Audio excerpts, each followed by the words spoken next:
edition of our Stage Ready series, and at the time of this taping, I'm about 4 weeks out, 4 weeks to go before reaching my ultimate goal, a goal I set 5 years in the making. Pretty cool. I'm seeing light at the end of the tunnel. And for context, if this is your first time listening, I'm Coach Gaglione. I'm the owner of Gaglione Strength, and I've been involved with powerlifting and strength coaching for over 14 years. The only known man to squat 800 pounds equipped in 6 different weight classes.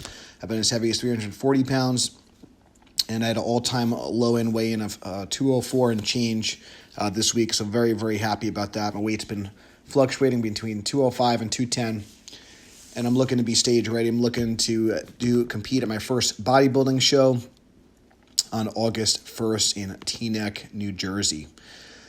So this was a really critical week for me because I made the decision to kind of cut out any heavy compound barbell movements from my training in order to kind of reduce injury risk, but also because I feel like I can get a better contraction with some other kind of devices and tools. So I elected to kind of cut out the barbells. If you listened to our episode last week, kind of went over some of my strength markers, and I felt really good about what I was able to achieve. But now as I dive deeper and deeper into the final phase of the diet, I did not want to risk injury. As I'm not Ronnie Coleman, I'm not going to try to deadlift 800 pounds in a deficit or squat 800 pounds while in a really big deficit or while I'm trying to be as lean as possible. So a couple of changes that I've made to the program just to kind of give some context. So like instead of kind of traditional barbell flat benching, or, I've been using the Duffalo bar bench. I've just been kind of using either dumbbells or center mass bells, which are a really cool tool. Ours are from Rogue. This was first invented and thought up by Donnie Thompson, but essentially the center of mass is closer to the joint, so it's a really comfortable. I love these things. I think these could potentially replace dumbbells, and the only reason that I've had dumbbells for a long time. Otherwise, I'd probably use these guys exclusively. I'd say there's almost, nothing that feels better. It definitely feels better in your joints, your wrists, your elbows, your shoulders. These feel amazing. And then if you want to do any rotational exercises, you don't have to kind of deal with the inertia of like the swinging bell that's kind of out in front of on the sides of your joint. So center mass bells are a great tool that I've been using a lot, as far as that's been like our free weight of choice during the bodybuilding prep. And now that I'm not using as many barbells, I've been using those quite a bit. So I've been kind of going from more straight bars to more, free weights, dumbbells, center mass bells, and kettlebells. I've also been, adding in more band and cable work, and also just some different exercises to kind of help mimic some of the posing positions that I'm going to be doing on stage, kind of more sports specific, if you will. So I can, and just adding more posing in. Try to hit a couple of poses at the end of each workout when I'm a little bit tired. And my thought is if I can hit those poses while I'm tired, while I'm fatigued, and position my body in a good way, that's only going to help come game day. So I mentioned before going from like a barbell bench press to a dumbbell or a center mass bell, and also adding things in like push-ups and band flies as well. Going from like a barbell squat or a safety squat, bar squat, to more belt squatting, using Matt Wenning's belt squat exclusively right now, as well as a banded leg press. So which I first kind of learned from Stan at the Rhino Efforting. So had some great stuff with Stan, and I think really Stan had it right as far as having dedicated hypertrophy phases where he kind of took the load off his spine. So using things like the belt squat and the banded leg press, I've been able to kind of keep size on my legs, but also take pressure off my back, which has been great. Haven't been doing too many hack squats, but that's been something I've been playing with a little bit more and more partials, and doing things like band terminal knee extensions and leg extensions and leg curls and things like that as well for my legs. In terms of deadlift substitutions, I'm not doing any conventional deadlifts anymore. I'm not doing any sumo deadlifts anymore. I'm not doing any really deadlifts with a barbell. I am using a T-bell for like a Ukrainian deadlift, which is kind of like a deficit stiff-legged deadlift. I've been doing good mornings, more exclusively on the Matt Wenning belt squat, and I've been doing things like glute ham raises and 45-degree back extensions, as well as glute bridges and hip thrusts. So the barbell hip thrust I'm going kind of light on, so that is one barbell movement that I am keeping in. In terms of overhead pressing, I kind of tested out a landmine for the first time. It was okay. The jury's still out on it. I think I'm going to go back to just using dumbbells for that. The landmine press is more of kind of almost like a standing or kneeling kind of incline deal, but I feel like I just prefer to incline and overhead press with dumbbells. There are some inherent benefits from a health standpoint, but I'm not sure if it's going to be a great hypertrophy move. Personally, I will probably, play with it here and there, but not something maybe I might just kind of come back to at a later date. It's also a little bit cumbersome to set up, but I have been using also the landmine for, with the trap bar specifically for kind of a T-bar row type exercise. And that I feel is really great because as you mechanically get weaker, the weight and the load gets closer to your center of mass, so it kind of matches the strength curve for the row. So I really like the T-bar row for that reason. You get as you have a mechanical disadvantage at your shoulder, the weight actually feels lighter because it's closer to your body. So that's great. That's a really good substitute for a barbell bent over row or like even a barbell seal row. That's like one thing I wish I could have, like a chest supported kind of T-bar row. That's my favorite kind of row, but this is kind of a good substitution. And I might kind of play with some ways to maybe kind of rig that up, and maybe I can get like a bench as well, combined with everything else. But for the time being, been using, like I said, did a landmine, use the landmine with the trap bar to have like a nice T-bar row set up. That felt really good. Didn't really feel a lot of pressure on my back, had a good contraction. But also like experimenting with some different, instead of using like straight bar pull-ups, I've been kind of using different handles as well, different grips to kind of alleviate some stress on the elbows. These are definitely a little bit harder if you ever try to do like ring pull-ups and things like that, but it's one of the reasons why we're also using a lot of the prime handles. It just kind of allows you to spreader bar and like the long bar with those, patented handles. They just, the rotator handles, they kind of allow you to accommodate your body a little bit more. So really good examples of obviously using a longer tricep rope versus a short tricep rope or like a straight bar. Straight bar is going to be fixed, so it's going to give you more stability, but it's not going to allow your kind of shoulder joint to go through a full range of motion, and spread when you're doing like a tricep extension, for example. So that's where a lot of those prime handles really come into play, and why a lot of this special equipment can be very beneficial. So straight bar is great for kind of building strength, but not always necessarily the most joint friendly, and not always. And the benefit also of a straight bar is that you can incrementally load it, micro load it, which is great. So there are some inherent benefits to a straight bar, and I think in terms of kind of building absolute strength, barbells and specialty bars are going to be king there. But in terms of, specific hypertrophy and isolation and really kind of respecting your joint integrity, using more bands and cables that are not kind of fixed is going to be a great idea when loading is not as much of a concern, and more activation and kind of joint health might be a concern. So especially during a peaking phase of my bodybuilding prep, not a peaking phase for powerlifting, but a peaking phase for hypertrophy, the end of a hypertrophy cycle, end of a bodybuilding prep. I think these are going to be really good tools to kind of keep you healthy and allow for the best results possible. And kind of going when we are using straight bars for kind of curls and maybe overhead tricep extensions and things like that, I've been kind of opting for more fat bars because there's going to be a little bigger surface area. It's going to be a little bit less joint stress. So I've been kind of using fat, adding fat grips to different dumbbells, adding a fat hand, using fat bars, axle bars for things like curls and different exercises, just a little bit more joint friendly. So even if you are using a fixed bar, a fat bar can be a really good option for you as well. Just not just a novel stimulus, but also just to kind of have the inherent benefit. It also forces you to squeeze a little bit harder, so that's going to also potentially give you a harder contraction. And the last thing I mentioned before is using kind of bands. So bands can be useful, especially in things like a tricep exercise or a chest exercise where you mechanically get stronger at the top, so it's going to match the strength curve of your body a little bit better. But they're also very versatile. They kind of are forgiving. They kind of accommodate your body a lot more than a fixed straight bar. So this was a particularly important week for me because I thought it was my best posing practice, my best posing session. We kind of ironed out some details. We kind of changed our ab and thigh position over, I think, a week or two ago. We also changed my kind of leg setting, how I set my legs, and my legs look a lot more symmetrical with the new stance.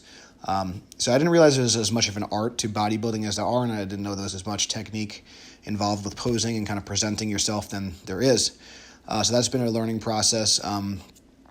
One of my goals, I'm trying to highlight my strengths. So I feel like my back thickness is a strength. I feel like my legs look amazing. I think it's, it's like, oh, who'd have thought you squat like 900 pounds and then, you get lean and you have these big legs. So it does kind of go to show you that, my 14 years of powerlifting, of squatting and deadlifting really hard, especially squatting. Squatting has always been...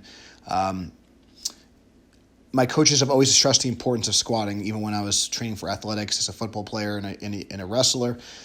So the squat, the box squat, the trap bar deadlift, those things were like really, really important to me in terms of kind of improving my performance. And then when I obviously got to powerlifting, we always say that the squat is kind of like the king of the lifts. The squat is what makes you a powerlifter, because that is like the cornerstone of the 3-lift meet.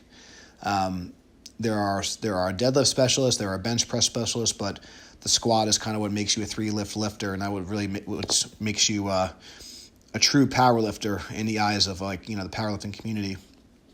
So the squat has always been important, and I think that's, while I have not done a ton of machine work for my legs, just squatting on a weekly basis for close to 20 years now, since I was in 10th grade in high school. So I guess you figure. Yeah, closing in on 20 years, but over 15 years of squatting and 14 years plus of competitive powerlifting. I did my first meet in 2006. As far as raw squatting, I've squatted as heavy as 705 and just a belt, 750 and a pair of knee wraps, and I've done 1,000-pound partial squat in a suit. So, having that kind of loading throughout my career has really kind of, I think, set my legs apart, and I think that's going to be my biggest advantage going into the show, especially as a novice bodybuilder. I believe that my legs are going to look the best on stage, so I'm going to definitely try to do my best to highlight my strength and highlight my strong point, which is going to be my legs. Some things that we're doing in terms of posing, we're going to try to, I do have some loose skin and things like that, so we're trying to kind of work around that. I don't personally care about it, but I know that's something that judges are going to look at. So we're trying to present ourselves in a way where the loose skin is not as apparent, and we could highlight my strengths. We could highlight, so even though that I do have a lot of definition in my abs, presenting them in a way, working on my breathing techniques, my, drawing in. That's another thing that's been really interesting, is that a lot of the things that I've been doing in bodybuilding are opposite of what I've done for 14 years in powerlifting. So in powerlifting, we're often told to tuck our, pinch our shoulders down and back. And in bodybuilding, we need to kind of spread our scapula apart to get the width.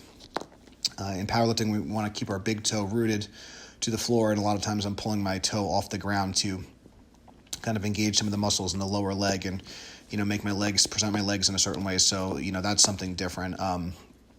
Drawing in versus bracing and pushing out. We're always told to, push your belly into the belt. And in bodybuilding, we want to get as skinny as possible. In powerlifting, we want to get as fat as possible for stability. But in bodybuilding, we want to have that, that small waist to make our back and our legs look bigger. That kind of, we want to have that illusion of like kind of the X frame. And so we want to present ourselves in a way by drawing the abdominals in. So that's opposite as well.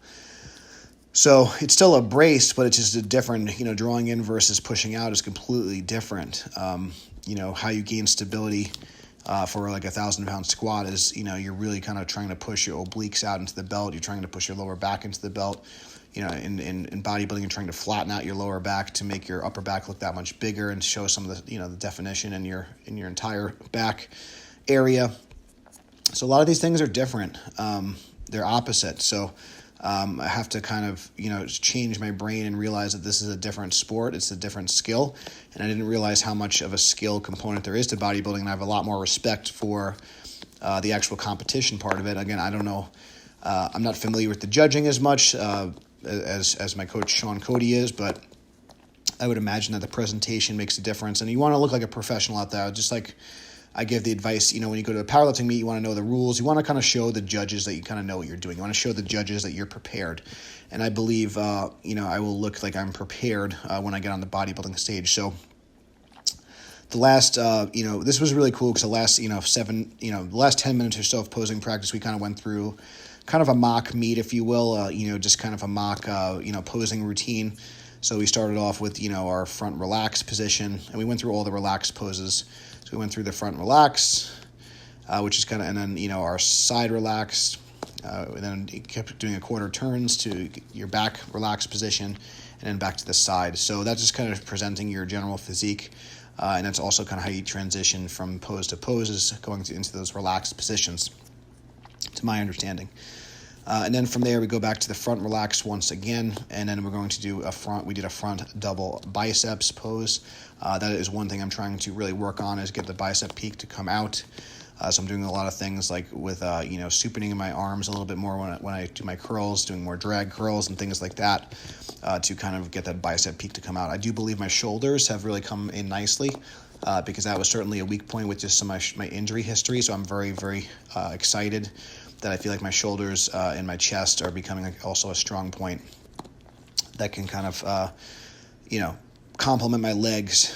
So I think just getting the bicep to come out a little bit more, and to kind of have my bicep thickness and size to match my tricep. I think that'll be something that I'll be working on moving forward. Even when I'm powerlifting, I definitely want to start to include a little bit more bicep training in, so I could transition back to bodybuilding if I ever want to do a show within the next couple of years again. So after the front double bicep, do a front lat spread, which is the front lat spread in particular has been very challenging for me because I don't have a lot of internal rotation in my shoulders. From there, quarter turn to the side relax, and then I did the side chest, which it's looking good. It's looking a lot better. I think, again, my chest is getting a lot more striations in it. It's getting a lot more width. And then from there, we came up with this nice side tricep pose, because I don't have the ability really to get my arms behind my back very well. So this has been a really cool way to present my triceps to the judges. So that's been something interesting. That's been looking good. And then from there, from the side poses, quarter turns to the back relaxed position. And I do believe that when things are going well, the back will also serve me well, because you can't really, the loose skin is not as apparent. I think my glutes and hamstrings are coming in nicely, and then my back is very thick from, deadlifting with a straight bar for over 14 years. And then from there, the back double biceps, the back lat spread, and then back to a quarter turn to the front. And then this is something different. We did a new kind of ab and thigh, because, again, sometimes it's really hard for me to get my abs to kind of come out in this position. So this will also highlight my legs a little bit more. So I'm excited to practice that from now until the show. And then I believe once, this was also, we played with this a couple of times. We went from a closed hand position to an open hand position with the fist closed. I should say a clasped position to a closed fist position for the most muscular, and I believe that this has worked really well. So this was really cool. I thought this was a really kind of pivotal week for me. I feel like I'm very close to the finish line. Again, it's been a goal that's been 5 years in the making. I also want to highlight that my weight's been really kind of steady. Between 205 and 210, I have not really, the scale has not moved too much, but I really feel like I've made a lot of progress in terms of how I look physique-wise. So I think that's important. I think things like an in-body, things like measuring your waist, measuring your body parts, I think these are good, and pictures, of course, which is more subjective, but it's something to consider when you're trying to measure physique progress. I think the scale is fine, especially if you're very, very overweight. I think the scale is definitely something you need to do. I'm weighing myself every day right now. In the past, I would just weigh myself once a week. But I think you need to definitely monitor your weight, whether you're a power lifter or you're just trying to be healthy. I think it's important.